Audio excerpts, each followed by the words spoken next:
Hello students, चलिए start करते हैं एक्सरसाइज 13.2 प्रोबेबिलिटी का क्वेश्चन नंबर 1। स्टार्ट करने से पहले थोड़ा सा इंट्रोडक्शन देख लेते हैं कि इस एक्सरसाइज के अंदर क्या कंसेप्ट यूज होने वाला है। ठीक है, सबसे पहले जो आती है बात वो आती है मल्टीप्लिकेशन थ्योरम की। क्या पढ़ेंगे हम? Multiplication theorem. अब मल्टीप्लिकेशन थ्योरम क्या कहती है वो देखो। अब हमने क्या देखा था, पिछली जो एक्सरसाइज थी उसके अंदर दो इवेंट देखे थे हमने। एक ई इवेंट होता था, एक एफ इवेंट होता था, दोनों आपस में डिपेंड करते थे, तो हम वहां पे अपनी प्रोबेबिलिटी फाइंड आउट कर लेते थे। अब यहां पे क्या है, मल्टीप्लिकेशन थ्योरम हमारी कब यूज होगी? जब हमारे क्या हो, मोर देन 2 इवेंट्स हो। तो यहां पे क्या मान लिया हमने, 3 इवेंट है हमारे पास। Let E F and G are events. अगर 3 इवेंट इकट्ठे दे रखे हों तो हमारी कंडीशनल प्रोबेबिलिटी किस तरीके से फाइंड आउट होगी वो देखो ध्यान से। फॉर्मूला आपको देखना है इसका। तो probability of E intersection F intersection G is equal to किसके होगी हमारी?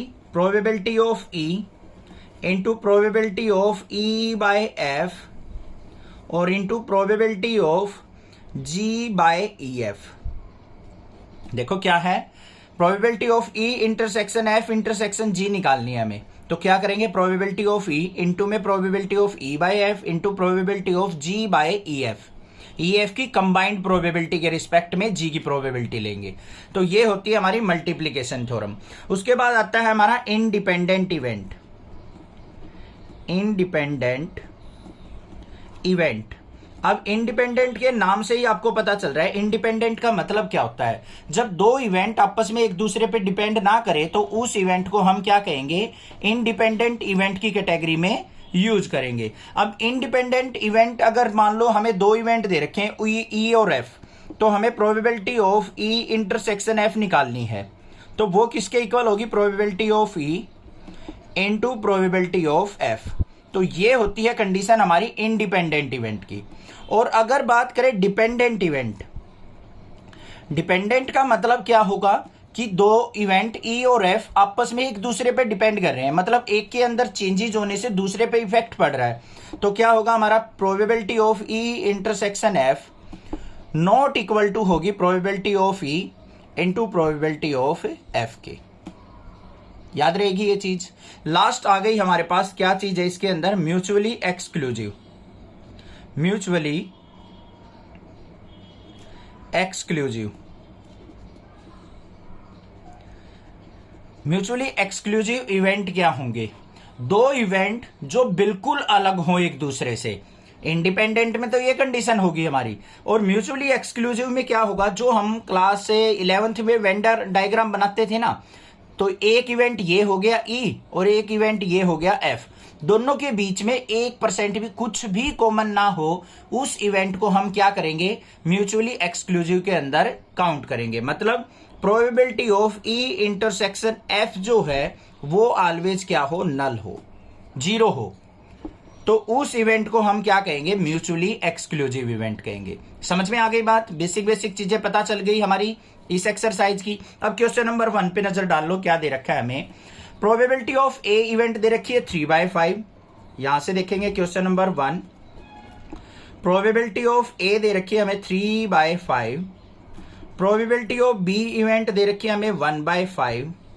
हमें क्या करना है, find probability of A intersection B if A and B are independent event. यहां पे क्या कहा है, ए और बी क्या है, इंडिपेंडेंट इवेंट हो, तो हमें ए इंटरसेक्शन बी निकालना है। तो क्या फॉर्मूला होगा, probability of A intersection B is equal to क्या हो जाएगा, probability of A into probability of B. जो भी दोनों इवेंट है उनकी प्रोडक्ट कर देंगे तो हमारा क्या आएगा, इंडिपेंडेंट इवेंट के केस में इंटरसेक्शन आ जाएगा। समझ में आ गई बात? तो क्या आ गया, probability of A intersection B is equal to probability of A क्या बच्चों, 3/5 मल्टीप्लाई प्रोबेबिलिटी ऑफ बी क्या है, 1/5। तो क्या आ गया, 3/5 5 जा 25। तो ये हमारे पास क्या आ गई, इंडिपेंडेंट इवेंट की probability, probability of A intersection B. Clear बात? समझ में आ गया? इस तरीके से हम इंडिपेंडेंट इवेंट की प्रोबेबिलिटी फाइंड आउट कर लेंगे। 2 cards are drawn at random and without replacement from a pack of 52 playing cards. Question ध्यान से समझना, क्या कहा है उसने कि 52 कार्ड्स हैं टोटल, उसमें से 2 कार्ड को निकाला गया है। और विदाउट रिप्लेसमेंट का मतलब क्या है, पहले तो हम एक कार्ड निकालेंगे, उसको साइड में रख देंगे, उसको वापस हम पैक के अंदर नहीं रखेंगे। ये चीज कही है उसने, ध्यान देना। Find the probability that both the cards are black. तो हमें किसकी प्रोबेबिलिटी निकालनी है कि जो 2 हम कार्ड बाहर निकाल रहे हैं वो दोनों के दोनों कार्ड क्या हों, ब्लैक कलर के हों। ठीक है, तो अब यहां पे देखो हमारे टोटल कार्ड्स कितने हैं। टोटल कार्ड्स पैक के अंदर हमें दे रखे हैं 52 कार्ड्स। अब इसके अंदर ब्लैक कार्ड की प्रोबेबिलिटी निकालनी है, तो क्या लिखेंगे यहाँ पे, black cards. Total black cards कितने हो जाएंगे भाई, 52 कार्ड्स के अंदर 26 कैसे होते हैं, रेड होते हैं, 26 ब्लैक होते हैं। तो ब्लैक कार्ड कितने हो जाएंगे हमारे यहाँ पे, 26। अब हमें क्या करना है, यहाँ पे इवेंट मानने हैं अपने। Let E and F are event of black card. Black card निकालने का इवेंट जो है ई और एफ से डिनोट कर लिया भाई। तो सबसे पहले हम क्या करेंगे, यहाँ पे प्रोबेबिलिटी ऑफ ई इवेंट निकालेंगे बच्चों। प्रोबेबिलिटी ऑफ इवेंट मतलब हमारा जो कार्ड निकले वो कैसा निकलना चाहिए, ब्लैक कलर का निकलना चाहिए। ब्लैक कलर के टोटल कार्ड कितने हैं, 26, अपॉन में टोटल नंबर ऑफ कार्ड्स कितने हैं हमारे, 52। तो हमारी प्रोबेबिलिटी क्या आ गई यहाँ पे, 26 1 जा 26, 26 2 जा 152। तो मतलब जो पहला कार्ड हम निकालेंगे उसकी प्रोबेबिलिटी आ गई 1/2। अब उसने क्या कहा है, जो ये कार्ड निकल चुका उसको वापस रिप्लेस नहीं करना है। अब यहां पे देखो total card left, total card left, यहां पे क्या आ जाएगा हमारा, टोटल कार्ड लेफ्ट, मतलब एक कार्ड निकलने के बाद टोटल 52 थे, तो 52 - 1 इज इक्वल टू कितने रह गए हमारे पैक में, 51। अब ब्लैक कार्ड लेफ्ट देखो बच्चों, ब्लैक कार्ड लेफ्ट वो कितने हो जाएंगे, टोटल 26 होते हैं ब्लैक, उसमें से एक निकल चुका हमारा तो 25 रह जाएंगे। अब प्रोबेबिलिटी ऑफ किसकी निकालनी है हमें, एफ इवेंट की निकालनी है। एफ वाला भी तो ब्लैक निकलेगा, तो यहां पे probability of F with respect to E, क्या निकालेंगे, probability of F with respect to E, क्योंकि ई वाला भी ब्लैक था हमारा।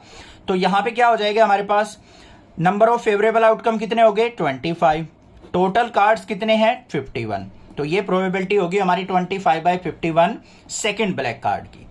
अब हमें इनकी कंबाइंड प्रोबेबिलिटी निकालनी है, तो क्या होगा, probability of E intersection F is equal to probability of E, multiplication लगाएंगे, into probability of F by E. तो क्या आ जाएगा हमारे पास, प्रोबेबिलिटी ऑफ ई क्या आया था, 1/2 मल्टीप्लाई 25/51। तो दोनों की कंबाइंड प्रोबेबिलिटी क्या आ गई, 25 1 जा 25 अपॉन में 51 2 जा 102। ये आंसर हो गया हमारा। ठीक है, इस तरीके से हम कंबाइंड प्रोबेबिलिटी फाइंड आउट कर सकते हैं किसी भी इवेंट की। समझ में आ गई बात। A box of oranges is inspected bye examining 3 randomly selected orange drawn without replacement. यहां पे क्या कहा है उसने, ध्यान से देखो, एक बॉक्स है जिसके अंदर ऑरेंजेज हैं, मतलब संतरे हैं काफी सारे, उसमें से क्या करना है हमें, 3 रैंडमली हमें पिक करने हैं ऑरेंज। क्या कहा है उसने, बहुत सारे ऑरेंजेज में से 3 रैंडमली आपको पिक करके लेके आने हैं, बाहर निकालने हैं, और विदाउट रिप्लेसमेंट कहा है, उनको वापस नहीं रखना है। जैसे ही हमें एक बाहर निकालेंगे उसको बाहर रख लेंगे, वापस बॉक्स के अंदर नहीं डालना है। If all the 3 oranges are good, अगर जो हमने 3 ऑरेंज बाहर निकाले हैं वो तीनों के तीनों क्या हो, गुड क्वालिटी के हों, the box is approved for cell, तो उस बॉक्स को हम सेल के लिए अप्रूव कर देंगे कि भाई ये बॉक्स से आगे जाके मार्केट में बेचा जा सकता है। अदरवाइज इट इज रिजेक्टेड, अगर 3 निकाले उनमें से एक भी खराब निकल गया तो हम पूरे के पूरे बॉक्स को रिजेक्ट कर देंगे। क्वेश्चन माइंड में हो गया होगा सेट। ठीक है, चैनल को सब्सक्राइब जरूर कर लेना। Find the probability that a box containing 15 oranges और out of which 12 are good and 3 are bad ones will be approved for sale. अब उसने क्या पूछा है, किसकी प्रोबेबिलिटी निकालनी है कि अगर किसी बॉक्स में 15 ऑरेंज हो, उसमें 12 गुड हो और 3 बैड हो, तो चांसेस बताने हैं कि वो अप्रूव्ड हो जाएगा सेल के लिए। अब चांसेस कब होंगे उसके सेल के, जब सारे के सारे जो ऑरेंज निकले वो 12 में से निकलने चाहिए, क्योंकि बैड निकल गया तो वो तो रिजेक्ट हो जाएगा। तो जो ऑरेंज निकाले हम 3 वो इसमें से निकलने चाहिए। क्वेश्चन क्लियर हो चुका होगा। अब ध्यान से देख लो, यहां पे गुड क्वालिटी के ऑरेंजेस की बात कर रहा है, तो यहां पे इवेंट मान लेते हैं हम, late 3 event are G1 G2 and G3। ये पहला गुड क्वालिटी के ऑरेंज के लिए, ये सेकंड गुड क्वालिटी के ऑरेंज के लिए, ये थर्ड गुड क्वालिटी ऑरेंज के लिए हमारे इवेंट हो गए। अब टोटल ऑरेंजेस देखो कितने हैं। टोटल ऑरेंजेस वो हमारे पास है 15। गुड क्वालिटी के कितने हैं? गुड ऑरेंजेस, ध्यान से समझना बच्चों क्वेश्चन, 12 है।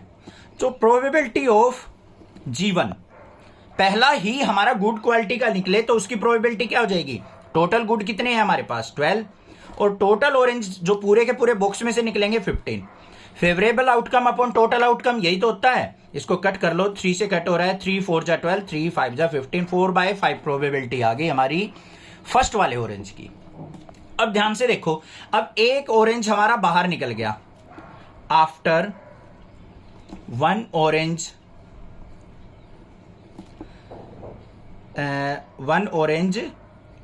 क्या करना है? ड्रॉन।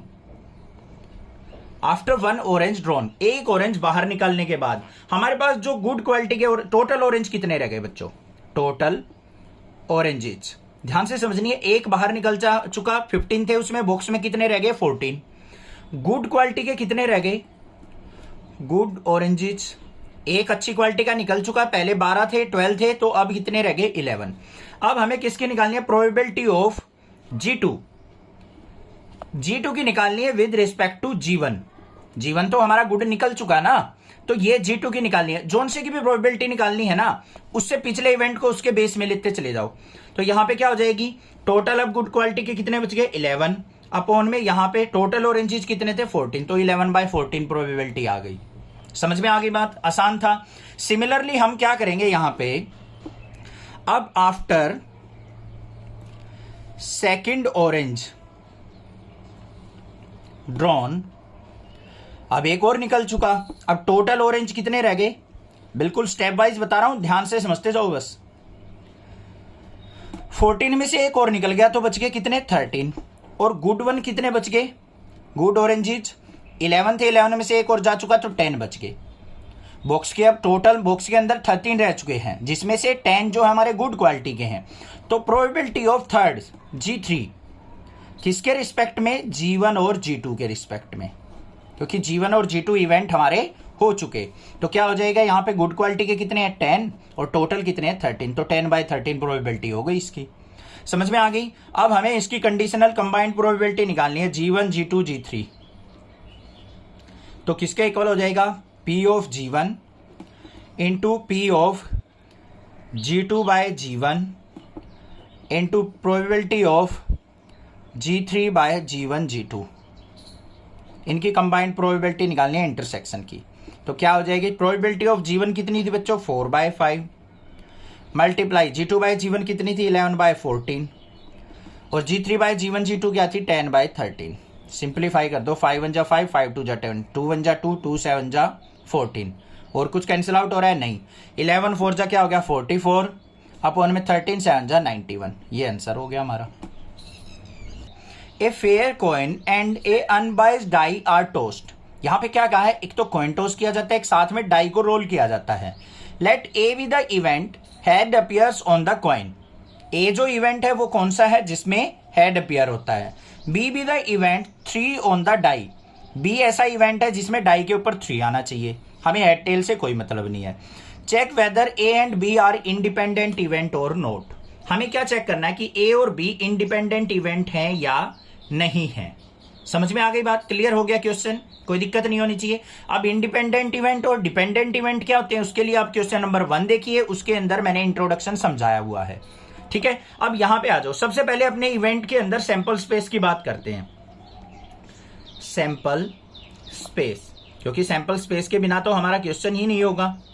देखो ध्यान से बच्चों, उसने क्या कहा है? 2 चीजें इकट्ठी यूज कर रहा है, वो कॉइन भी और डाई भी। कॉइन के ऊपर क्या क्या चीज आ सकती है ये बताओ आप। कॉइन को टॉस किया, या तो हेड आएगा या टेल आएगा। तो मान लिया हमारा आ गया हेड।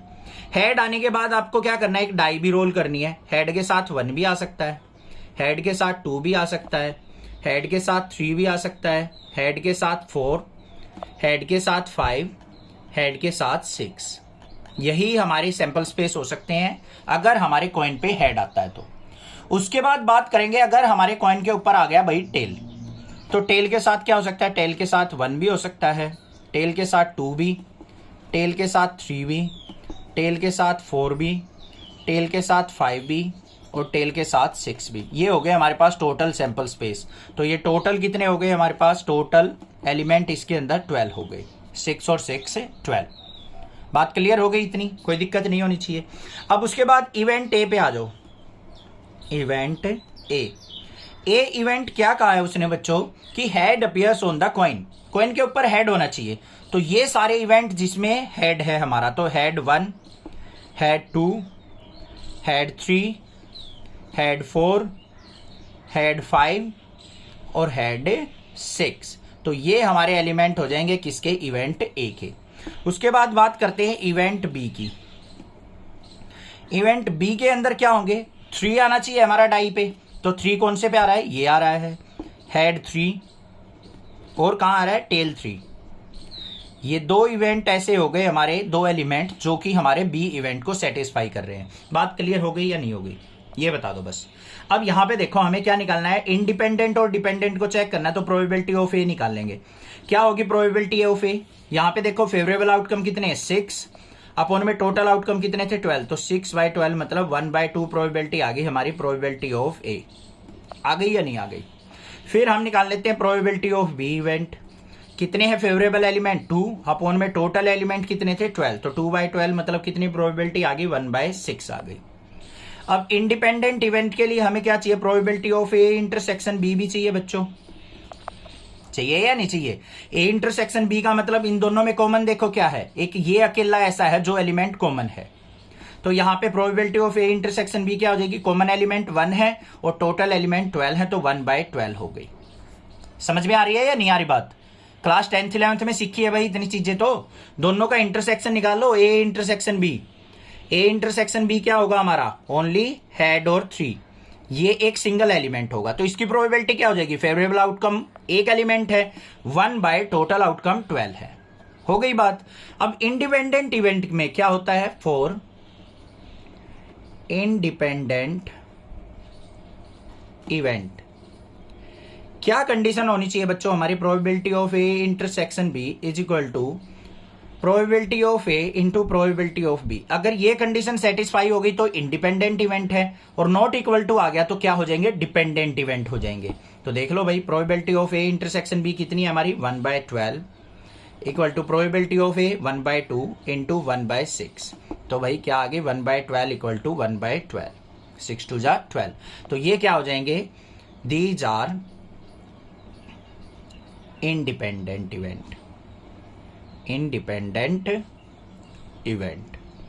तो बस यही चीज हमें दिखानी थी। A die mark 1 2 3 in red and 4 5 6 in green is tossed. यहां पे क्या कहा है, एक डाई है जिसके 1 2 3 को तो रेड कलर से मार्क किया गया है, 4 5 6 को ग्रीन कलर से मार्क किया गया है। समझ में आ गई बात। Let A B the event the number is even. A event क्या है कि हमारा नंबर इवन आए, और B be the event the number is red, और बी इवेंट ऐसा है कि उसमें हमारा नंबर क्या आना चाहिए, रेड कलर का आना चाहिए। Are A and B are independent. तो हमें बताना है कि ए और बी इवेंट जो हमने यहां पे बताए हैं वो हमारे क्या है बच्चों, इंडिपेंडेंट इवेंट है। तो सबसे पहले हमें क्या करना है, अपने सैंपल स्पेस देख लेने हैं इसके अंदर। बिल्कुल आसान काम है, सैंपल स्पेस तो बिल्कुल इजी है इसके। यहां पे क्या कहा है, डाई पे 1 2 3 है वो रेड कलर की है, 4 5 6 है वो ग्रीन कलर की हैं, उनको टोस्ट किया जाता है। तो इवेंट के अंदर देखो हमारा क्या होगा, रेड कलर होगा तो हमारा 1 आएगा, रेड कलर के साथ 2 होगा, रेड कलर के साथ 3 होगा, और जैसे ही 4 आएगा वो ग्रीन कलर का होगा, ग्रीन कलर के साथ 4, ग्रीन कलर के साथ 5 और ग्रीन कलर के साथ 6। ये हमारी क्या होंगे, सैंपल स्पेस होंगे। क्लियर बात। अब ए इवेंट पे आ जाओ। इवेंट ए कौन सा कह रहा है, वो इवेंट ए है जिसमें हमारा नंबर क्या आए, इवन आए, वो आपको लेने हैं बस।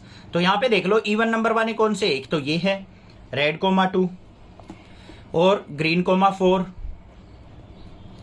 और ग्रीन कोमा 6। ये एलिमेंट आ गए हमारे किसके, इवेंट ए के अंदर।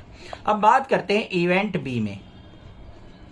इवेंट बी कौन सा है भाई, इवेंट बी में ओनली रेड नंबर वाले आपको लेने हैं। रेड वाले कौन से हैं, 1 2 3। तो यहां पे रेड 1, रेड 2 और रेड 3 हो जाएगा। साथ ही साथ हम ए इंटरसेक्शन बी भी देख लेते हैं बच्चों क्या है। दोनों में कॉमन क्या है, रेड 2 ही हमारा क्या है, एक सिंगल एलिमेंट कॉमन है। समझ में आ गई बात। अब सैंपल स्पेस के अंदर टोटल एलिमेंट कितने, 6 हैं, तो हमें निकालनी है प्रोबेबिलिटी ऑफ ए इवेंट। किसके इक्वल होगी, number of favourable outcome upon में टोटल नंबर ऑफ आउटकम। ए के अंदर कितने एलिमेंट हैं, 3, और टोटल एलिमेंट कितने हमारे पास, 6, तो 3/6 मतलब क्या आ गया, 1/2 प्रोबेबिलिटी होगी। फिर हम किसके निकालेंगे, प्रोबेबिलिटी ऑफ बी निकाल लेंगे। बी के अंदर भी 3 एलिमेंट है और टोटल 6, तो 3/6 मतलब बी इवेंट की प्रोबेबिलिटी क्या होगी बच्चों, 1/2 होगी। अब हम निकालेंगे probability of A intersection B, देख लेते हैं।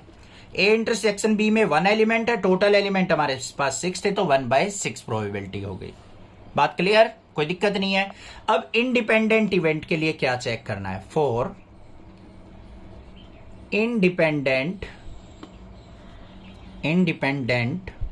इवेंट क्या होती है condition, probability of A intersection B, दोनों इवेंट का इंटरसेक्शन किसके इक्वल होगा, probability of A into probability of B के। तो ए इंटरसेक्शन बी की प्रोबेबिलिटी 1/6 आई है, इसकी 1/2 मल्टीप्लाई 1/2, तो 1/6 इक्वल टू 1/4 क्या होता है, नहीं होता, नॉट इक्वल है। तो ये कंडीशन हमारी सेटिस्फाई नहीं की, तो यहां पे क्या हो जाएगा, both event are dependent, both event are dependent, मतलब जो उसने कंडीशन बताई है वो कंबाइनली इफेक्टिव नहीं होगी, इकट्ठी ये पॉसिबल नहीं हो सकती। Let E and F be the event with probability of E is equal to 3/5, probability of F is equal to 3/10 and probability of E intersection F is 1/5। Are E and F are independent. तो हमें क्या करना है, यहां पे check करना है कि ये दोनों इंडिपेंडेंट हैं या नहीं है। अब भाई सारी की सारी कंडीशंस हमें ऑलरेडी दे रखी हैं, तो उनको राइट डाउन कर लेंगे। प्रोबेबिलिटी ऑफ इवेंट, कोई भी इवेंट हो हमें कोई मतलब नहीं है, उसकी प्रोबेबिलिटी डायरेक्ट दे दी 3/5। प्रोबेबिलिटी ऑफ एफ इवेंट हमें दे दी क्या है, 3/10, और probability of E intersection F दे दिया हमें 1/5। अब फॉर इंडिपेंडेंट क्या होगी हमारी condition, probability of E intersection F is equal to probability of E into probability of F, ये होना चाहिए। अगर डिपेंडेंट होंगे, डिपेंडेंट या फिर नॉट इंडिपेंडेंट, तो हमारी probability of E intersection F not equal आ जाएगी किसके, probability of E into probability of F के। ये कंडीशन आपको ध्यान रखनी है, बस कर दो भाई पुट। तो यहां पे क्या लेंगे हम, probability of E intersection F is equal to probability of E into probability of F होना चाहिए इंडिपेंडेंट के लिए। तो ई इंटरसेक्शन एफ की क्या है, 1/5, प्रोबेबिलिटी ऑफ ई है 3/5 मल्टीप्लाई 3/10, ये हो गई भाई। तो यहां पे देख लेते हैं हम, 1/5 इक्वल टू 3 3 जा 9/50, ये तो कैंसिल आउट ही नहीं हो रहे, तो ये क्या आ गया, नॉट इक्वल टू, कौन सी कंडीशन को सेटिस्फाई कर रहा है, ये रहा। तो ये क्या लिखेंगे हम, this is dependent event, dependent लिख देंगे या फिर नॉट इंडिपेंडेंट, इंडिपेंडेंट। समझ में आ गई बात, कंडीशन पता लगी, किस तरीके से हम चेक करते हैं, कोई प्रॉब्लम नहीं होनी चाहिए। कोई भी दिक्कत किसी प्रकार की भी लगे तो आप मुझसे पूछ सकते हैं। Given that the event A and B are such that probability of A is 1/2, probability of A union B is 3/5 and probability of B is p, find p if they are mutually exclusive और independent. अब ध्यान से सुनो बच्चों, उसने क्या कहा question में, यहां पे प्रोबेबिलिटी ऑफ ए दे दी, प्रोबेबिलिटी ऑफ बी p दे दिया, और ए यूनियन बी हमें 3/5 दे दिया बच्चों, ठीक है। तो हमें क्या निकालना है, p की वैल्यू निकालनी है, कब, जब दोनों क्या हो, म्यूचुअली एक्सक्लूसिव हो, और या फिर दोनों इंडिपेंडेंट इवेंट हो। तो हम यहां पे किस तरीके से करेंगे, देखो, तो जो भी हमें गिवन है पहले वो लिखो। प्रोबेबिलिटी ऑफ ए इवेंट क्या गिवन है, 1/2, probability of A union B क्या गिवन है हमें, 3/5, और प्रोबेबिलिटी ऑफ बी क्या गिवन है हमें, p गिवन है। इतनी बात क्लियर। फर्स्ट वाले पॉइंट पे चलते हैं, जब हमारे क्या हो event mutually exclusive, mutually exclusive, अब म्यूचुअली एक्सक्लूसिव क्या होता है? जब दो इवेंट का इंटरसेक्शन नल हो तो उस इवेंट को हम क्या कहते हैं? Mutually exclusive. इंट्रोडक्शन के अंदर मैंने समझाया हुआ है। दूसरी प्रोबेबिलिटी क्या होती है यहाँ पे? अगर प्रोबेबिलिटी ऑफ ए प्लस में probability of B is equal to probability of A union B हो, वो तो इंटरसेक्शन की बात होती है कि ए इंटरसेक्शन बी नल होना चाहिए। अगर ए और बी की combined probability A union B के इक्वल हो तो ये भी हमारी कंडीशन होती है म्यूचुअली एक्सक्लूसिव की। तो देख लो भाई, प्रोबेबिलिटी ऑफ ए क्या है? 1/2। प्रोबेबिलिटी ऑफ बी क्या है हमारी? p is equal to probability of A union B क्या है? 3/5। तो p की वैल्यू इजिली निकाल लेंगे 3/5 माइनस 1/2 करके। एलसीएम कितना आ गया यहाँ पे? 10, 5 2 जा 10, 3 2 जा 6 माइनस 2 5 जा 10, 5। तो कितनी वैल्यू आ गई? 1/10। तो p की वैल्यू आ गई 1/10। जब p हमारा क्या हो? 1/10 होगा, तब हमारे दोनों इवेंट क्या होंगे? दोनों के दोनों म्यूचुअली एक्सक्लूसिव होंगे। सेकंड वाले पे आ जाओ, क्या कहा उसने? इंडिपेंडेंट। इंडिपेंडेंट के केस में क्या होता है? Probability of A intersection B is equal to probability of A into probability of B होता है। होता है या नहीं होता है? ये कंडीशन सेटिस्फाई करनी चाहिए, तभी हम क्या कर सकते हैं? इसको इंडिपेंडेंट दिखा सकते हैं। अब देखो, क्वेश्चन में हमें ए इंटरसेक्शन बी नहीं दे रखा बच्चों, तो probability of A intersection B का फॉर्मूला क्या होता है? जल्दी सोच लो। प्रोबेबिलिटी ऑफ ए प्लस में प्रोबेबिलिटी ऑफ बी माइनस में probability of A union B, यही तो होता है। तो लगा दो यहाँ पे, क्या हो जाएगा? प्रोबेबिलिटी ऑफ ए कितनी है हमारे पास? 1/2 प्लस में प्रोबेबिलिटी ऑफ बी कितनी है हमारी? पी के इक्वल है ना। अभी इससे कोई मतलब नहीं है हमें पी की वैल्यू आ चुकी सर वो पुट कर लेंगे, नहीं पुट करनी। पी हो गई माइनस में probability of A union B क्या थी हमारी? 3/5 is equal to probability of A क्या है हमारी यहाँ पे? 1/2 इंटू प्रोबेबिलिटी ऑफ बी क्या है? पी। इसको सिंप्लीफाई करना है अब हमें। इसके लिए क्या करो? पी वाली टर्म को एक साइड करो, विदाउट पी वाली टर्म को एक साइड। इसको इस तरह ले आओ, तो यहाँ पे पी था हमारा, इसको इस तरफ लेके आएंगे, p/2 हो गया। इसको 3/5 को इस तरफ लेके गए, पॉजिटिव हो गया। 1/2 को इधर ले गए, माइनस का 1/2। तो p में से p/2 गया तो कितना हो गया हमारा? p में से हाँ p/2 गया तो हमारा p/2 बच गया, इक्वल टू यहाँ पे एलसीएम कितना आ गया? 5 2 जा 10, तो 5 2 जा 10, 2 3 जा 6 माइनस में 2 5 जा 10, 5 1 जा 5। तो क्या आ गया हमारे पास? p/2 is equal to 1/10। 2 से इसको कट किया तो p की वैल्यू क्या आ गई? 1/5 आ गई। इस वाले केस में जब p की वैल्यू 1/5 होगी तब हमारा a और b इवेंट क्या हो जाएंगे? इंडिपेंडेंट इवेंट के अंदर काउंट होंगे। Let a and b the independent event with probability of a 0.3, probability of b 0.4। Find out p of a intersection b, a union b, p of a by b and p of b by a। हमें यहाँ पे क्या दे रखा है? a और b independent event उसने already दे दिए, और यहाँ पे हमें प्रोबेबिलिटी ऑफ ए इवेंट और प्रोबेबिलिटी ऑफ बी इवेंट दे दी। इनकी हेल्प से हमें इन डिफरेंट पार्ट्स को सिंप्लीफाई करना है। तो किस तरीके से करेंगे? सबसे पहले तो हम क्या करेंगे, जो भी हमें गिवन है ना वो राइट डाउन कर लो। प्रोबेबिलिटी ऑफ ए हमें गिवन है कितनी है? 0.3। प्रोबेबिलिटी ऑफ बी इवेंट हमें गिवन है कितनी है? 0.4। राइट डाउन हो गई हमारी। अब सबसे पहले हमें फर्स्ट पार्ट में क्या फाइंड आउट करना है? Probability of A intersection B. अब यहां पे देखो बच्चों, ए और बी इंडिपेंडेंट इवेंट दे रखे हैं हमें, तो इंडिपेंडेंट इवेंट में क्या होता है? Probability of A intersection B is equal to क्या होता है? Probability of A into probability of B. बस इसको यूज कर लेंगे। प्रोबेबिलिटी ऑफ ए क्या है? 0.3 मल्टीप्लाई 0.4। 0.3 की और 0.4 की अगर मैं मल्टीप्लाई करूं तो क्या आ जाएगा? 0.12 आ जाएगा या नहीं आ जाएगा? क्लियर हो गया। सेकेंड पार्ट पे चलते हैं। सेकंड में क्या दे रखा है हमें? Probability of A union B हमें फाइंड आउट करना है। A union B find out करने के लिए हमें सिंपली फॉर्मूला लगाना है अपना चैप्टर नंबर 1 का। कौन से का? क्लास 11th के सेट का। यूनियन कैसे निकलता है? प्रोबेबिलिटी ऑफ ए प्लस में प्रोबेबिलिटी ऑफ बी माइनस में probability of A intersection B. बस वैल्यू पुट करो। प्रोबेबिलिटी ऑफ ए क्या है? 0.3 प्लस में प्रोबेबिलिटी ऑफ बी 0.4 माइनस में इंटरसेक्शन कितना निकालना है अभी? 0.12। सिंप्लीफाई कर लो, ये कितना हो गया हमारे पास यहाँ पे? 0.3 और 0.4 क्या हो गया? 0.7 माइनस में 0.12। अब 0.7 में से 0.12 जाएगा तो कितना आ गया? 0.58 आ गया मेरे पास। क्लियर हो गया सेकंड पार्ट भी। थर्ड पार्ट पे मूव ऑन करते हैं। थर्ड पार्ट में हमें क्या दे रखा है, यहाँ पे conditional probability of A with respect to B निकालनी है बच्चों। तो क्या होगी, probability of A intersection B divide by, denominator में किसकी प्रोबेबिलिटी है, बी की, तो प्रोबेबिलिटी ऑफ बी लेंगे। तो क्या आएगा यहाँ पे, ए इंटरसेक्शन बी क्या था 0.12, प्रोबेबिलिटी ऑफ बी क्या है 0.4, 0.4 से 0.412 को डिवाइड करेंगे तो क्या आ जाएगा 0.3 आ जाएगा। सिंपल है, क्लियर हो गया। फोर्थ पार्ट के ऊपर जंप करते हैं।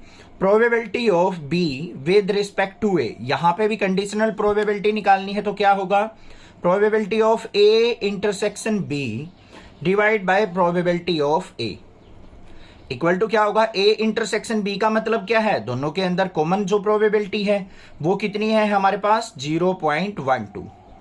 इसको डिवाइड करेंगे प्रोबेबिलिटी ऑफ ए से, ए की प्रोबेबिलिटी क्या है 0.3, 0.3 से इसको कट किया तो क्या आंसर आ गया 0.4 आंसर आ गया। If A and B are two events such that probability of A event is 1/4, probability of B event is 1/2 and probability of A intersection B is 1/8. Then find out probability of not A and not B. ध्यान से सुनो बच्चों, क्या पूछा है उसने, probability of not A and not B हमें क्या करनी है यहाँ पे फाइंड आउट करनी है। पहले तो इसका मतलब समझ लो ये है क्या चीज, ठीक है। देखो क्या है यहाँ पे, probability of not A and not B ये हमें निकालनी है। तो इसका मतलब क्या है, probability of not A, not A का मतलब ए के ऊपर बार भी लग जाता है, कई बार डैश भी लगा देते हैं, एंड आएगा इसका मतलब होता है इंटरसेक्शन, नोट बी मतलब बी के ऊपर बार। ये हमें फाइंड आउट करना है कि क्या होगा। अगर यहां पे और होता तो यूनियन लेते हम, ये चीज आपको पता है ना, क्लियर, ठीक है। तो हमें निकालना है प्रोबेबिलिटी ऑफ नोट ए और नोट बी, ये किसके इक्वल होगी, अगर दोनों इंडिपेंडेंट इवेंट हो तो उसके लिए हमें क्या चेक करना पड़ेगा, ध्यान से देखो। Probability of A intersection B equal to हमें दे रखा है 1/8, प्रोबेबिलिटी ऑफ ए हमें दे रखा है 1/4, प्रोबेबिलिटी ऑफ बी हमें दे रखा है 1/2। तो यहां पे देखो probability of A intersection B is equal to probability of A into probability of B है या नहीं है। ये वैल्यू क्या है 1/8 इज इक्वल टू 1/4 मल्टीप्लाई 1/2, ये इक्वल है। तो यहां पे क्या लिख देंगे हम, सो A and B are independent event. ये बात पता चल गई मुझे कि A और B दोनों क्या है, इंडिपेंडेंट इवेंट है। अब इसकी हेल्प से इसको निकाल लेते हैं।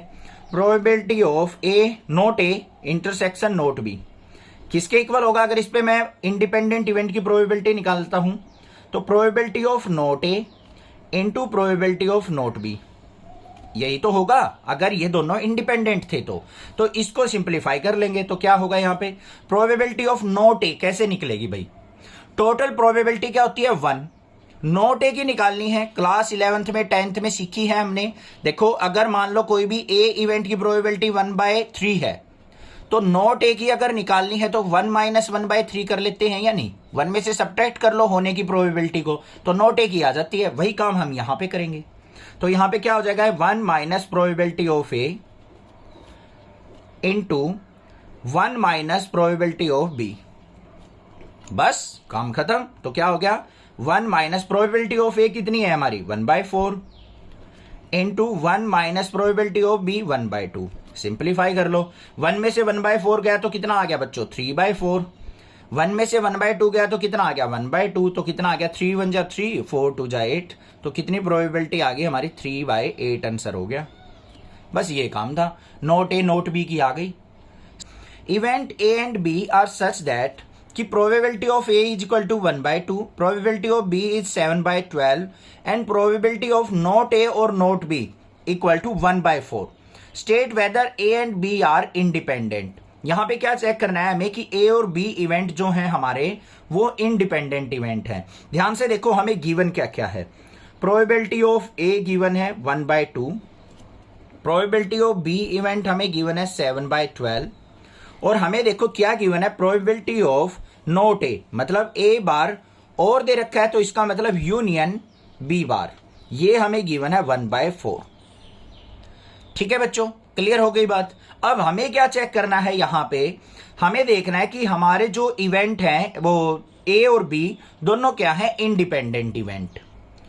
तो हम क्या करेंगे, यहां पे इंडिपेंडेंट इवेंट के लिए यहां पे नोट की दे रखी है, तो हम क्या करेंगे, probability of not A into probability of not B, ये हम फाइंड आउट करेंगे। कैसे निकलेगी, यहां पे 1 माइनस प्रोबेबिलिटी ऑफ ए, जैसे हमने पिछले क्वेश्चन में की थी, इनटू में 1 माइनस प्रोबेबिलिटी ऑफ बी। अब देखो किसी भी इवेंट की नोट की निकालनी है ना, उसकी 1 में से सब्ट्रैक्ट कर दो इवेंट के होने की प्रोबेबिलिटी, बस निकल जाएगी। यहां पे क्या आ जाएगा, 1 माइनस प्रोबेबिलिटी ऑफ ए क्या है 1/2 into 1 minus probability of B क्या है 7/12।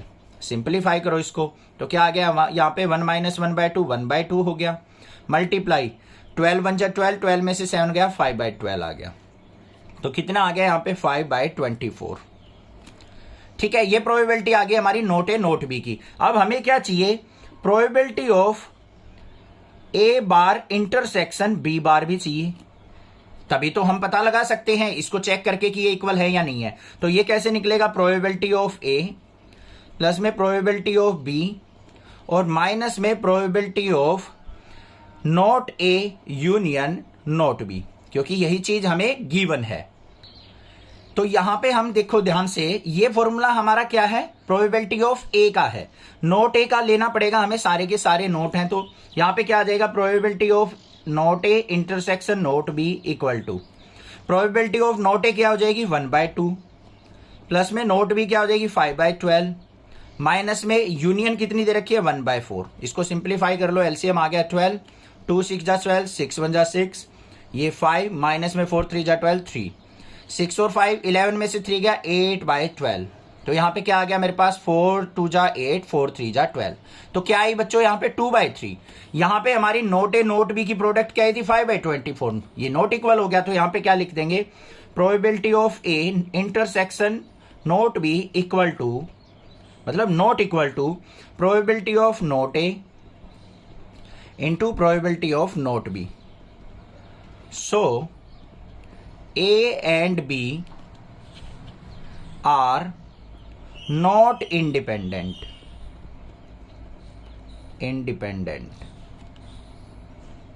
Given two independent event A and B such that probability of A is 0.3, probability of B event is 0.6, then find out the followings. हमें क्या करना है, यहाँ पे ए इवेंट और बी इवेंट की प्रोबेबिलिटी हमें गिवन है, साथ में उसने बता दिया कि दोनों इवेंट हमारे इंडिपेंडेंट हैं, पहले ही दे दिया उसने। ठीक है, तो हमें इन चीजों को फाइंड आउट करना है, बारी बारी से देखेंगे। यहाँ पे क्या चीज गिवन है, probability of A 0.3, probability of B 0.6, और फर्स्ट पार्ट हमें क्या निकालना है, probability of A and B. तो इसका मतलब क्या है, प्रोबेबिलिटी ऑफ ए एंड दे दिया तो इंटरसेक्शन बी निकालना है बच्चों। किसके इक्वल हो जाएगा, इंडिपेंडेंट इवेंट है तो probability of A into probability of B के, दोनों की प्रोडक्ट कर लेंगे। प्रोबेबिलिटी ऑफ ए क्या है 0.3 मल्टीप्लाई 0.6, तो यहां पे मल्टीप्लाई करेंगे तो दोनों की क्या आ जाएगी 0.18 आ जाएगी हमारी ए एंड बी। बात हो गई क्लियर। सेकंड पे चलते हैं।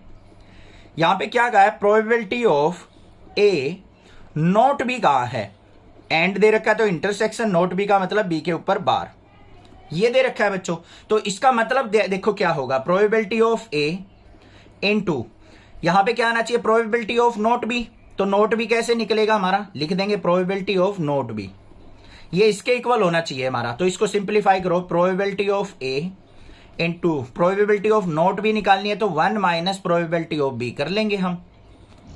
तो यहां पे आया क्या, प्रोबेबिलिटी ऑफ ए क्या थी हमारे पास 0.3 मल्टीप्लाई 1 माइनस 0.6, तो क्या आ गया 0.3 मल्टीप्लाई यहां पे 1 में से 0.6 गया तो 0.4, तो ये कितना आ गया मेरे पास 0.12 आ गया। सिंपल था। अगले पे आ जाओ, थर्ड पे। थर्ड में क्या दे रखा है बच्चों, प्रोबेबिलिटी ऑफ ए और भी दे रखा है, और का मतलब यूनियन होगा, तो किसके इक्वल होगी, प्रोबेबिलिटी ऑफ ए प्लस में प्रोबेबिलिटी ऑफ बी माइनस में probability of A intersection B.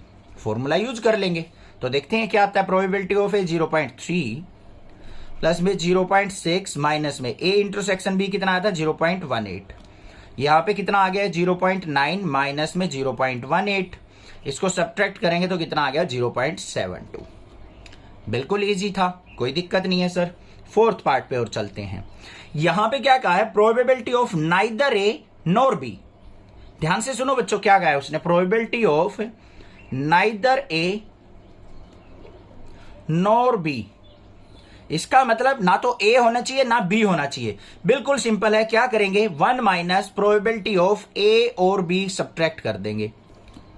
Neither A nor be की निकालनी है ना, तो ए और बी की इसमें से 1 में से सब्ट्रैक्ट कर लेंगे, बस काम खत्म। 1 माइनस प्रोबेबिलिटी ऑफ ए और बी मतलब यूनियन कितनी थी हमारी 0.72। 1 में से 0.72 गया तो कितना आ गया 0.28 हो गया, आंसर आ गया हमारे पास। A die is tossed thrice. एक डाई को 3 बार टोस्ट किया जाता है। Find the probability of getting an odd number at least once. तो हमें किसकी प्रोबेबिलिटी निकालनी है कि एक न एक बार ओड नंबर जरूर आए। तीनों डाइस में से किसी भी एक पे आ सकता है, तो एक बार ओड नंबर आए उसकी प्रोबेबिलिटी निकालनी है। तो बिल्कुल सिंपल है, ध्यान से देखो बच्चों कैसे करेंगे। अब सबसे पहले देखो, अगर मैं डाई को रोल करता हूं, ओड नंबर ऑन डाई क्या क्या होंगे, या तो 1 आएगा या 3 आएगा या 5 आएगा, यही हो सकता है। टोटल सैंपल स्पेस क्या हो गए, टोटल सैंपल स्पेस क्या होंगे डाई के ऊपर 1 2 3 4 5 6, इनमें से कोई भी नंबर आ सकता है।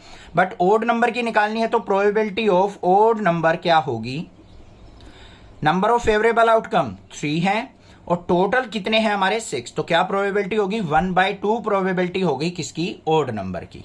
हो गई या नहीं होगी।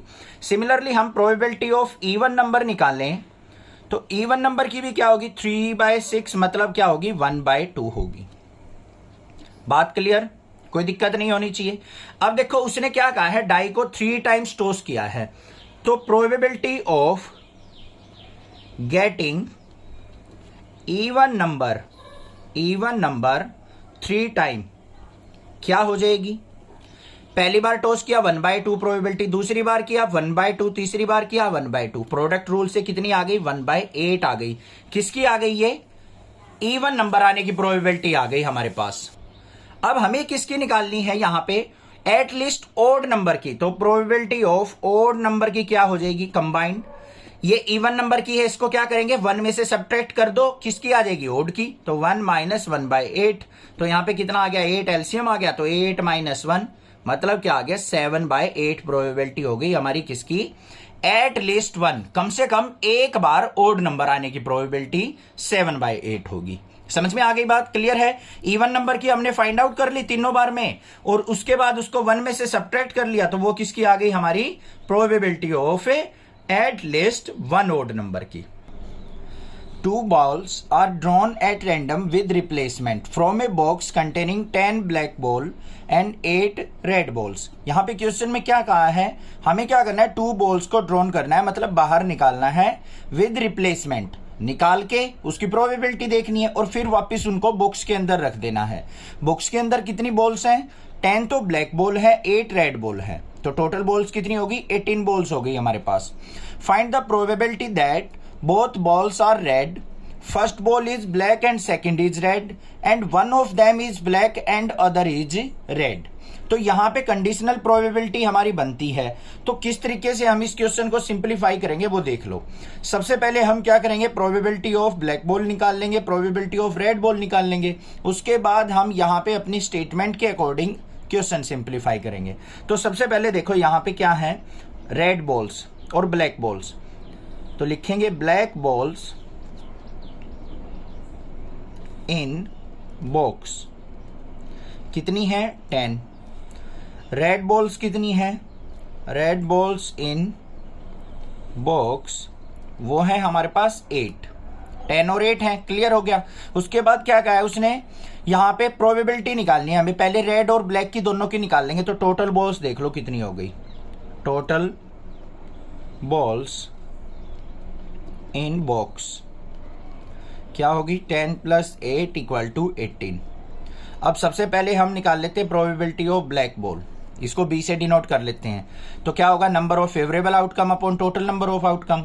फेवरेबल आउटकम में ब्लैक बॉल हैं कितनी 10 अपॉन में टोटल बॉल्स कितनी हैं 18।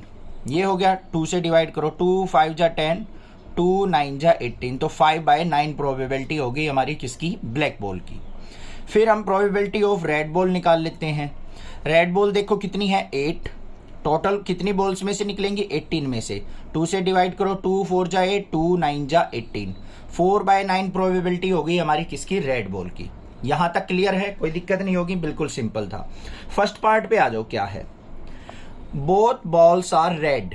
यहां पे क्या कही है कि दोनों की दोनों बॉल हमारी क्या होनी चाहिए, रेड कलर की होनी चाहिए। तो हमें probability of both balls are red, इसकी प्रोबेबिलिटी निकालनी है बच्चों। तो क्या होगी यहां पे, probability of red and red, मतलब दोनों रेड होनी कंपलसरी है, तो रेड एंड रेड की प्रोबेबिलिटी हम यहां पे फाइंड आउट करेंगे। बिल्कुल सिंपल है, यहां पे रेड एंड रेड का मतलब क्या है, probability of red intersection red निकालनी है। किसके इक्वल होगी, probability of red into probability of red. बस क्या आगे यहां पे देख लो, प्रोबेबिलिटी ऑफ रेड कलर की क्या है 4/9 मल्टीप्लाई 4/9, 4 4 जा क्या हो गया 16/81।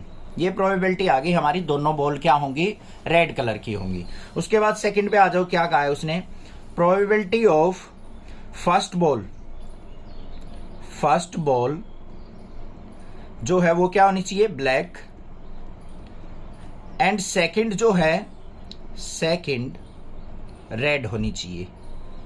तो इसका मतलब क्या निकालना है हमें, probability of black intersection red. First black होनी चाहिए, सेकंड क्या होनी चाहिए हमारे पास, रेड होनी चाहिए। तो यहां पे किसके इक्वल हो जाएगी, probability of black into probability of red. देख लो, प्रोबेबिलिटी ऑफ ब्लैक क्या है हमारी, ब्लैक कलर की 5/9 है, multiply probability of red colour क्या है 4/9। तो यहां पे क्या आ गया, 5 4 जा 20/9 9 जा 81। तो ये प्रोबेबिलिटी आ गई हमारी कि फर्स्ट बॉल ब्लैक होगी, सेकंड रेड होगी। थर्ड पार्ट देखते हैं इसका क्या है, one of them is black. यहां पे देखो बच्चों क्या कहा है उसने कि एक तो ब्लैक होनी चाहिए, कोई सी भी हो सकती है, एंड अदर इज रेड, और उसके साथ दूसरी रेड होनी चाहिए। तो यहां पे देखो probability of one of them, ऐसे ही लिखेंगे, ब्लैक एंड अदर रेड, इसकी प्रोबेबिलिटी। अब इसको ध्यान से समझना बच्चों, क्या होगी, देखो इस तरीके से हो सकती है प्रोबेबिलिटी ऑफ, यहां पे क्या लेंगे हम, पहली ब्लैक हो सकती है इंटरसेक्शन रेड, ठीक है, और पहली रेड होके इंटरसेक्शन ब्लैक भी हो सकती है। ये भी तो पॉसिबल है या नहीं है, पहली ब्लैक फिर इंटरसेक्शन रेड और रेड इंटरसेक्शन ब्लैक, पॉसिबिलिटी है। तो यहां पे देखो probability of B intersection R, अगर मैं सिंप्लीफाई करूं तो क्या होगा, probability of B into probability of R, और का मतलब प्लस हो जाएगा, यहां पे यूनियन होगा। रेड और ब्लैक की क्या लिखेंगे, probability of red into probability of black. ऐसे ही तो सिंप्लीफाई होगा हमारा, होगा या नहीं होगा। तो इसको सिंप्लीफाई कर लो, यहां पे देख लो वैल्यू क्या आएगी, प्रोबेबिलिटी ऑफ ब्लैक कितनी है हमारी 5/9 multiply probability of red 4/9 plus में 4/9 मल्टीप्लाई 5/9, सिंप्लीफाई करो, 5 4 जा 20/81 और प्लस में यहां भी 20/81। तो टोटल प्रोबेबिलिटी क्या आ गई 20 40/81। ये आंसर आ गया मेरे पास। The probability of solving specific problem independently by A and B are 1/2 and 1/3 respectively. यहां पे देखो ध्यान से, दो इवेंट की बात कर रहा है, ए और बी इवेंट, दोनों इंडिपेंडेंट इवेंट कहे हैं उसने। ए की प्रोबेबिलिटी 1/2 है, बी की प्रोबेबिलिटी 1/3 दे रखी है। किस चीज की प्रोबेबिलिटी है ये, सॉल्विंग ए स्पेसिफिक प्रॉब्लम, कोई भी एक क्वेश्चन है उसको सोल्व आउट करने की प्रॉब्लम है, प्रोबेबिलिटी है कि ए के चांसेस हैं 1/2 कि वो उसको सोल्व आउट कर देगा, बी के चांसेस हैं 1/3 कि बी उसको सोल्व आउट कर देगा प्रॉब्लम को। आगे क्या कहा है, if both try to solve the problem independently, अगर दोनों इकट्ठे उसको सोल्व आउट करने की कोशिश करते हैं, find the probability that the problem is solved, तो प्रॉब्लम सोल्व हो जाएगी, इसकी प्रोबेबिलिटी आपको निकालनी है। आगे क्या कहा है, exactly one of them solve the problem. यहां पे क्या कहा है, कोई भी एक उस क्वेश्चन को सोल्व आउट करेगा। ये प्रॉब्लम हमने सिंपलीफाई करनी है। चलो भाई देखते हैं क्या है। सबसे पहले देखो, A B the event, A is event to solve problem by A, B is event to solve problem by B. ये लिख दिया हमने, ए और बी दोनों हमारी क्या हो गई, प्रोबेबिलिटी। अब ध्यान से देखो, ए और बी उसने क्या कहे हैं, independent. A and B are independent. अपने क्वेश्चन के अकॉर्डिंग चलेंगे हम, और कुछ भी फालतू नहीं लिखना हमें। उसके बाद देखो, हमें यहां पे प्रोबेबिलिटी ऑफ ए कितनी दे रखी है बच्चों, 1/2। प्रोबेबिलिटी ऑफ बी उस क्वेश्चन को सोल्व आउट कर लेगा, 1/3 प्रोबेबिलिटी दे रखी है। अब हमें क्या करना है, यहां पे probability of problem solved, problem solved, इसकी प्रोबेबिलिटी निकालनी है। इसका मतलब क्या होगा, प्रोबेबिलिटी ऑफ ए और बी।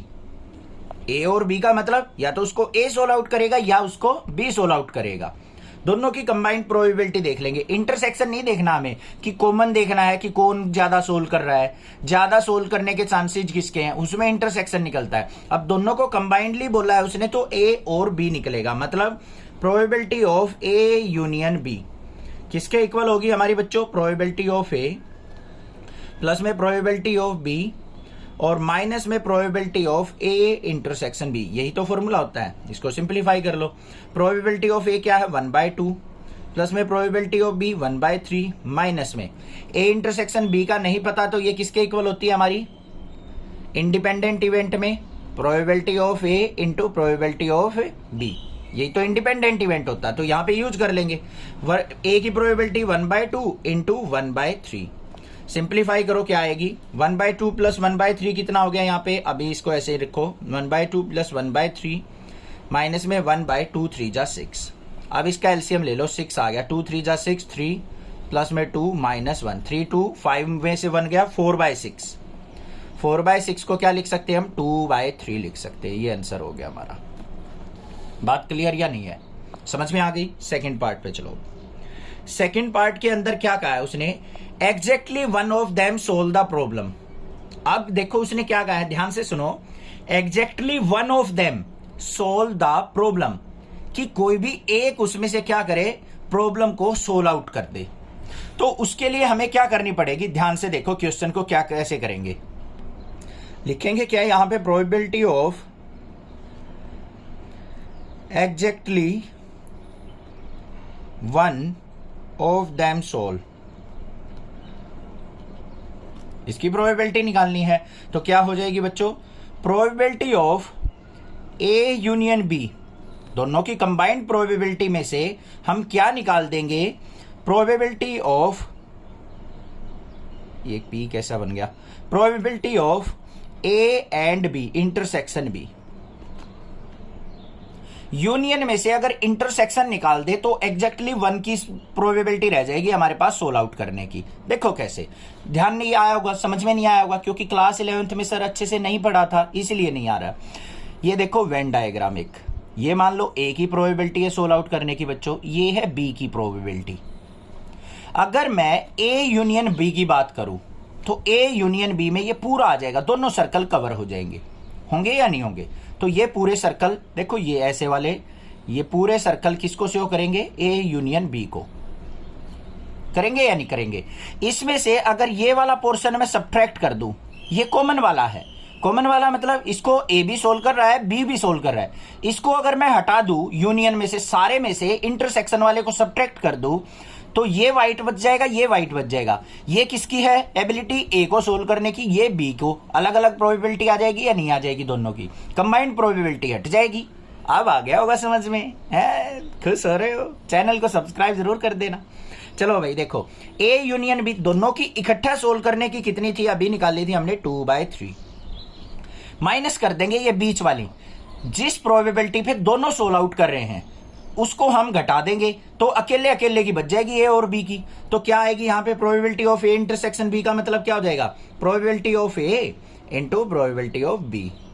तो आ जाओ देखो, 2/3 minus probability of A 1/2 into 1/3। Solve out कर लो, 2/3 माइनस 1/6 तो कितनी आ गई यहाँ पे 6 एलसीएम, 3 2 जा 6, 2 2 जा 4 माइनस 1 मतलब 3/6 कितना आ गया, मतलब 1/2 आंसर आ गया। One card is drawn at random from A well सफल डेक ऑफ 52 कार्ड्स। यहाँ पे क्या कहा है, एक वेल सफल डेक ऑफ 52 कार्ड्स है, उनमें से एक कार्ड को बाहर निकालना है। In which of the following case are the event E and F independent. तो हमने क्या बताना है कि कौन से केस में ई और एफ इंडिपेंडेंट इवेंट होंगे। बात क्लियर, क्वेश्चन समझ में आ गया। चलो भाई, यहाँ पे 3 पार्ट्स दे रखे हैं। सबसे पहले मूव ऑन करते हैं अपने फर्स्ट पार्ट के ऊपर। क्या कहा है, ई इवेंट क्या है, the card drawn is a spade. जो कार्ड हम निकालेंगे वो किसका हो, स्पेड का हो। एफ इवेंट क्या है, the card drawn is an S. तो एफ इवेंट क्या है, कार्ड जो हम ड्रॉन करेंगे वो कितने, कौन सा हो, एस हो। अब देखो टोटल स्पेड कार्ड क्या होते हैं, पहले टोटल कार्ड्स देखो हमारे पास कितने हैं, 52 कार्ड्स। उसमें बच्चों स्पेड के कितने होंगे, 13 होते हैं, सभी के 13 होते हैं। उसके बाद एस जो होते हैं हमारे वो कितने होते हैं बच्चों, 4 होते हैं, 21। ठीक है, तो यहां पे हम प्रोबेबिलिटी ऑफ स्पेड निकालेंगे। पहले स्पेड लिख लो या फिर ई इवेंट लिख लेंगे बच्चों, स्पेड लिखने की जरूरत ही नहीं है, ये ई इवेंट है। तो प्रोबेबिलिटी ऑफ ई इवेंट कितनी हो जाएगी, यहाँ पे favourable outcome 13 upon total number outcome 52, तो ये कितनी आ गई, 1/4 आ गई। प्रोबेबिलिटी ऑफ एफ इवेंट देख लेते हैं क्या होगी, फेवरेबल आउटकम 4 अपॉन 52, तो यहाँ पे कट करेंगे 4 1 जा 4, 4 1 जा 1/13 आ गई। आ गई दोनों की प्रोबेबिलिटी। अब यहां पे बात करते हैं probability of E intersection F की, तभी तो हम चेक कर सकते हैं यहां पे इंडिपेंडेंट है या नहीं है। अब ई इंटरसेक्शन एफ कैसे निकलेगा, ध्यान से देखो। ई इंटरसेक्शन एफ मतलब हमारा कार्ड स्पेड का भी होना चाहिए और एस भी होना चाहिए। ऐसा कितने कार्ड होंगे, एक ही कार्ड होगा, क्योंकि एस के 4 कार्ड होते हैं, डायमंड का भी होता है, क्लब का भी होता है, हार्ट का भी होता है, स्पेड का भी होता है। तो स्पेड का एक ही कार्ड होगा इन 13 कार्ड में। तो फेवरेबल आउटकम 1 अपॉन में टोटल नंबर ऑफ आउटकम 52। समझ में आ गई बात। तो हमें चेक करनी है क्या है, probability of E intersection F is equal to किसके होना चाहिए, probability of E into probability of F. देख लो भाई, ये क्या आ गया, 1/52 equal to probability of E 1/4 into 1/13। ये इक्वल आ गए, तो यहाँ पे क्या लिखेंगे, 13 4 जब 52 होता है ना, ये आ गया 1/52 के इक्वल। तो यहाँ पे क्या लिखेंगे हम, ई एंड एफ आर इंडिपेंडेंट। समझ में आ गई बात, क्लियर है। आगे आ जाओ भाई, सेकंड पार्ट पे चलते हैं। सेकंड में क्या कहा है, the card drawn is black. तो टोटल ब्लैक कार्ड देख लो कितने होते हैं, ब्लैक कार्ड्स। अब पूरी डेक के अंदर क्या होते हैं, 26 ब्लैक होते हैं, 26 रेड होते हैं। ई इवेंट हो गया ये। तो the card drawn is king.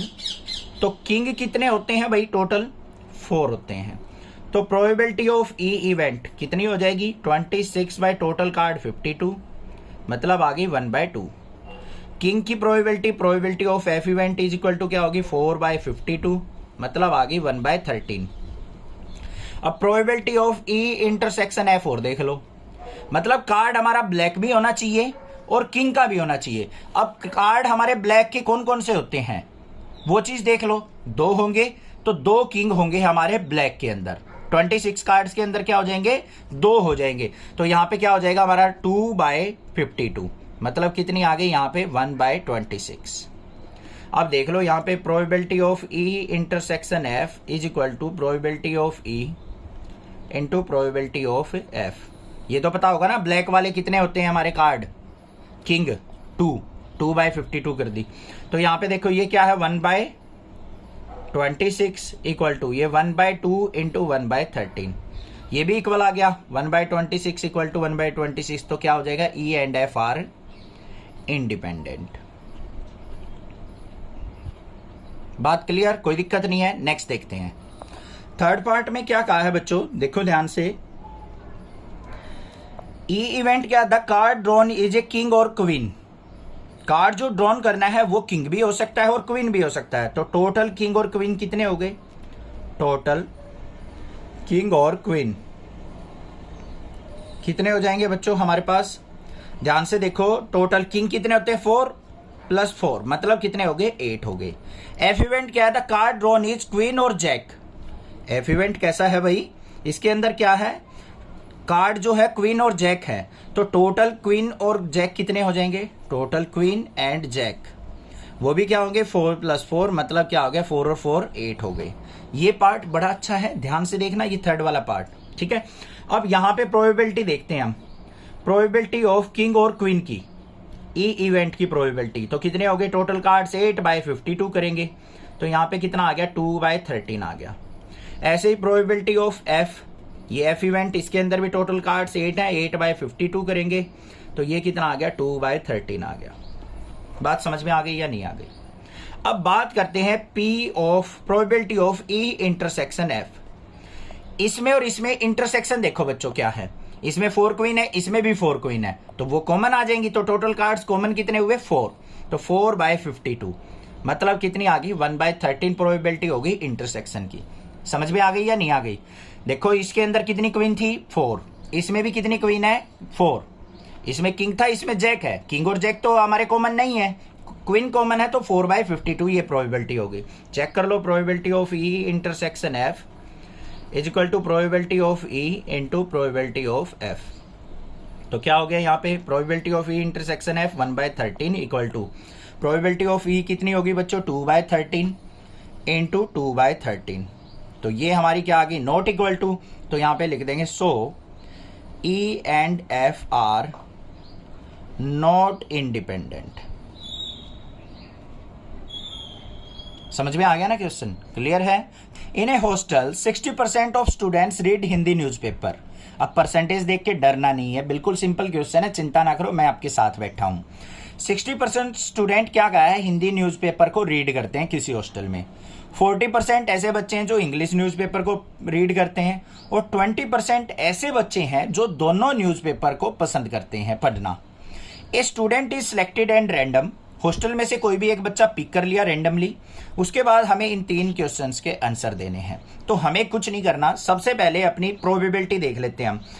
सबसे पहले देखो प्रोबेबिलिटी ऑफ हिंदी न्यूज़पेपर किसके इक्वल होगी, 60% कह रखा है, 60% का मतलब क्या होगा 60/100, 0 से 0 1 0 कटेंगे तो क्या हो जाएगा 0.6 प्रोबेबिलिटी आ गई। उसके बाद हम देख लेते हैं प्रोबेबिलिटी ऑफ इंग्लिश, 40% है तो 40/100, 1 0 से 1 0 मतलब क्या आ गया 0.4%, इंग्लिश की भी प्रोबेबिलिटी आ गई। अब उसके बाद आ जाओ 20% read both Hindi and English. यहां पे ध्यान से देखो क्या कहा, हिंदी एंड इंग्लिश, दोनों के दोनों क्या कर रहे हैं, हिंदी भी पसंद कर रहे हैं। एंड वर्ड आया तो इसका मतलब इंटरसेक्शन दे रखा है, ये वर्ड ध्यान रखना है, और आया होता तो यूनियन होती। तो यहां पे क्या लिखेंगे probability of Hindi intersection English, Hindi और इंग्लिश का इंटरसेक्शन किसके इक्वल दे रखा है 20%, इसका मतलब 20/100, 0 से 0 2 1 2 2 5 10, 1/5 हो गया, या फिर 0.2 लिख देंगे, 1/5 का मतलब 0.2 हो गया। ये हो गए। अब फर्स्ट वाले पार्ट पे आ जाओ, यहीं पे find the probability that C reads neither Hindi nor English newspaper. भाई ध्यान से सुनो क्या कहा है उसने, neither Hindi nor English newspaper. तो यहां पे देखो प्रोबेबिलिटी ऑफ नाइदर हिंदी और क्या कहां गया भाई नोर है, नोर इंग्लिश न्यूज़पेपर। तो इसके लिए हमें क्या करना पड़ेगा, नाइदर की निकालनी है, हिंदी भी नहीं होना चाहिए इंग्लिश भी नहीं होना चाहिए। तो 1 में से हम किस किस प्रोबेबिलिटी सब्ट्रैक्ट कर देंगे, हिंदी और इंग्लिश की, बस हिंदी और इंग्लिश की कंबाइंड प्रोबेबिलिटी को 1 में से सब्ट्रैक्ट कर दो, नाइदर नोर निकल जाएगी। तो क्या आएगी यहाँ पे 1 माइनस, यहाँ पे प्रोबेबिलिटी ऑफ हिंदी और इंग्लिश निकालने के लिए हमें क्या करना पड़ेगा, प्रोबेबिलिटी ऑफ हिंदी प्लस में प्रोबेबिलिटी ऑफ इंग्लिश और minus probability of Hindi intersection English, formula लगाना पड़ेगा। तो क्या हो गया 1 माइनस, यहाँ पे प्रोबेबिलिटी ऑफ हिंदी कितनी है 0.6, प्लस में 0.4, माइनस में 0.2, वैल्यू सारी हमारे पास थी, सिंप्लीफाई कर लो। 1 माइनस 0.6, 0.4 में से -2 गया तो 0.8 आ गया, और 1 माइनस 0.8 कितना आ गया 0.2 आ गया हमारे पास। नाइदर हिंदी नॉर इंग्लिश की प्रोबेबिलिटी आ गई हमारे पास, सिंपल थी। बी पार्ट पे चलते हैं, बी में क्या पूछ रखा है, if C reads Hindi newspaper find the probability that C reads English newspaper. यहाँ पे देखो क्या कहा है, if C reads Hindi newspaper, अगर वो हिंदी न्यूज़पेपर पढ़ती है तो इंग्लिश भी पढ़ती होगी, उसकी प्रोबेबिलिटी आपको निकालनी है। समझ में आई बात कुछ? तो देखो यहाँ पे कंडीशनल प्रोबेबिलिटी आ गई। कैसे कि अगर वो हिंदी तो वो पढ़ती है, साथ में इंग्लिश का भी पढ़ती होगी, तो हमें क्या करना है, यहाँ पे probability of English with respect to Hindi निकालनी है। हिंदी तो फिक्स है, जो भी फिक्स वैल्यू है उसको हम बेस में रखेंगे, इंग्लिश की प्रोबेबिलिटी निकालनी है, तो किसके इक्वल हो जाएगी यहाँ पे, probability of English intersection Hindi divide by probability of Hindi.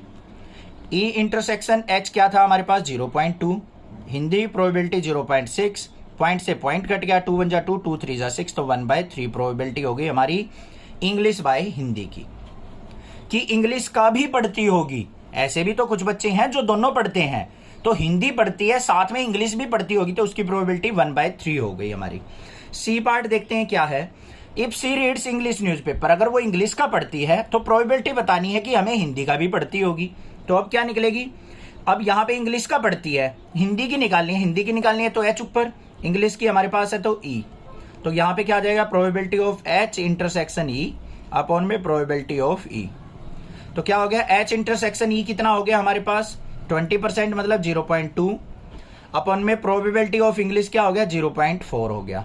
Simplify कर लो, यहाँ पे परसेंटेज नहीं आएगा, पॉइंट से पॉइंट रिमूव, 2 1 जा 2, 2 2 जा 4, तो कितनी प्रोबेबिलिटी आ गई 1/2 आ गई। आ गया क्वेश्चन समझ में। The probability of obtaining an even prime number on each die, ध्यान से वर्ड सुनना, यहाँ पे क्या कहा है, ईच डाई मतलब 2 डाई की बात कर रहा है, नहीं तो मैं क्वेश्चन सोल्व आउट कर दूंगा, बाद में कहेंगे सर 2 डाई कहाँ दे रखी है आपने, तो गलत कर दिया, रोंग है आपका आंसर, ये है वो है, ऐसे कमेंट करोगे। तो यहाँ पे ईच डाई की बात कर रहा है, ईच डाई मतलब 2 डाई की यहाँ पे बात हो रही है, उसके ऊपर हमें इवन प्राइम नंबर की प्रोबेबिलिटी निकालनी है। When a pair of dice is rolled, यहाँ पे पेयर ऑफ डाई भी दे दिया, तो पेयर ऑफ डाई को रोल किया जाए तब। सबसे पहले देखो यहाँ पे नंबर क्या क्या होते हैं, नंबर ऑन डाई क्या क्या होंगे बच्चों, 1 आएगा, 2 आएगा, 3 आएगा, 4 आएगा, 5 आएगा, 6 आएगा, इनसे बाहर तो कोई नहीं आ सकता। अब हमें क्या चाहिए, इवन प्राइम नंबर चाहिए, इवन प्राइम नंबर, इसमें से जल्दी से ढूंढ लो भाई कौन सा है, ओनली 2 है। इवन भी चाहिए, प्राइम नंबर भी चाहिए। 6 और 4 हमारे प्राइम नंबर नहीं है, क्योंकि ये 2 से डिवाइड हो रहे हैं, अपने आप से हो रहे हैं, 1 से हो रहे हैं, मतलब 1 और 2 से डिवाइड होने, 1 और अपने आप से डिवाइड होने वाला प्राइम नंबर होगा, तो 2 हो गया हमारा इवन प्राइम नंबर। सबसे स्मॉलेस्ट इवन प्राइम नंबर भी 2 ही होता है। तो हमें क्या देखना है, probability of even prime number क्या हो जाएगी, अकेला एलिमेंट है, टोटल एलिमेंट कितने हैं 6, तो 1/6 प्रोबेबिलिटी हो गई। और यहां पे टोटल प्रोबेबिलिटी, अब फर्स्ट डाई पे क्या है हमारी 1/6, सेकंड डाई पे भी 1/6 ही रहेगी। पहली डाई फेंकी उस पे E one probability, even prime number आने की प्रोबेबिलिटी 1/6 है, दूसरी डाई फेंकोगे तब भी यही रहेगी, तीसरी फेंकी फिर मल्टीप्लाई कर दो, 4 बार डाई की कह रखे हो तो 4 बार मल्टीप्लाई कर दो, तो क्या आ गई यहाँ पे 1/36, तो आंसर हो गया डी। क्लियर हो गया क्वेश्चन 17। नेक्स्ट देखते हैं क्वेश्चन नंबर 18 क्या है। क्वेश्चन नंबर 18 के अंदर क्या कहा है, 2 event A and B will be independent. यहाँ पे क्या कहा है, ए और बी जो है इवेंट इंडिपेंडेंट होंगे, तो इनमें से कौन सी कंडीशन सिंप्लीफाई करोगे, मतलब कौन सा ऑप्शन हमारा ठीक होगा। ए एंड बी म्यूचुअली एक्सक्लूसिव कह रखा है, इसका मतलब ये तो दोनों सेपरेट हो गए, बिल्कुल ये तो हो ही नहीं सकता हमारा, ये आंसर गलत हो गया। यहाँ पे देखो probability of A dash B dash, यहाँ पे देखो क्या कहा है, probability of A dash B dash, इसका मतलब क्या है, ए ना होने की प्रोबेबिलिटी और बी ना होने की प्रोबेबिलिटी क्या होगी, 1 minus probability of A into 1 minus probability of B, ये दे रखा है उसने। ठीक है बच्चों, इसका मतलब क्या है, यहाँ पे 1 माइनस प्रोबेबिलिटी ऑफ ए, 1 में से अगर ए की प्रोबेबिलिटी को हम सब्ट्रैक्ट करेंगे तो ये क्या होगी, प्रोबेबिलिटी ऑफ ए डैश हो गया इनटू में, इसका मतलब क्या हो गया, प्रोबेबिलिटी ऑफ बी डैश हो गया। तो यहाँ पे probability of A dash intersection B dash, ये इंटरसेक्शन माना जाएगा यहाँ पे, किसके इक्वल है, probability of A dash into probability of B dash. तो ये हमारी क्या है, इंडिपेंडेंट इवेंट को शो कर रहा है, तो ऑप्शन बी क्या हो जाएगा हमारा, करेक्ट ऑप्शन हो जाएगा। क्लियर बात, यहाँ पे प्रोडक्ट मान लो तो या फिर इंटरसेक्शन मान लो तो इनका मतलब सेम है, तो ये इवेंट क्या हो जाएगा हमारा, इंडिपेंडेंट इवेंट। कोई भी दिक्कत लगे आप मुझसे पूछ सकते हैं, अदरवाइज चैनल को सब्सक्राइब जरूर कर ले। Thank you students for watching, next classes video.